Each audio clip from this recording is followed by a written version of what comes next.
Bonjour à toutes et à tous. Comment résoudre un problème à l'aide d'une équation? Voici notre 8e exemple. En multipliant par 3 l'âge qu'elle avait il y a 7 ans, Irène obtient l'âge qu'elle aura dans 5 ans. Quel est l'âge d'Irène? C'est à vous.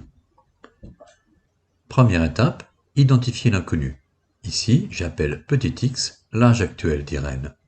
Seconde étape, il faut établir l'équation à résoudre. Analysons l'énoncé. Il est question de l'âge actuel d'Irène, de l'âge qu'elle avait il y a 7 ans et de l'âge qu'elle aura dans 5 ans. Nous avons appelé petit x l'âge qu'elle a aujourd'hui, son âge actuel. Il y a 7 ans, son âge était x moins 7, x moins 7 ans.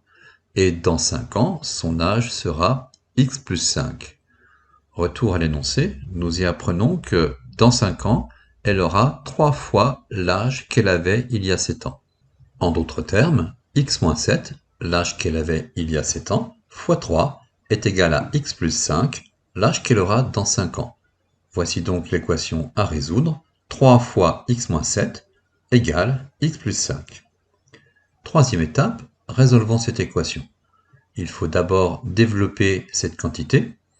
3 fois x moins 3 fois 7 égale x plus 5. Puis réduire. Nous pouvons écrire 3x moins 21 égale x plus 5. Et nous allons faire disparaître ce moins 21 en ajoutant plus 21 de chaque côté du signe égal. 3x moins 21 plus 21 égale x plus 5 plus 21. Ce que nous pouvons simplifier ainsi. 3x égale x plus 5 plus 21, x plus 26. Supprimons ce x en dotant x de chaque côté du signe égal. 3x moins x égale x plus 26 moins x. Après simplification, il reste 3x moins x, 2x. Et x moins x s'annule et il ne reste plus que 26 à droite. Donc, 2x égale 26. Nous avons 2x et il ne nous en faut qu'un. Divisons chaque membre de l'équation par 2. 2x divisé par 2, ça nous donnera 1x, donc x, et 26 divisé par 2 égale 13. X égale 13, voici la solution de notre équation.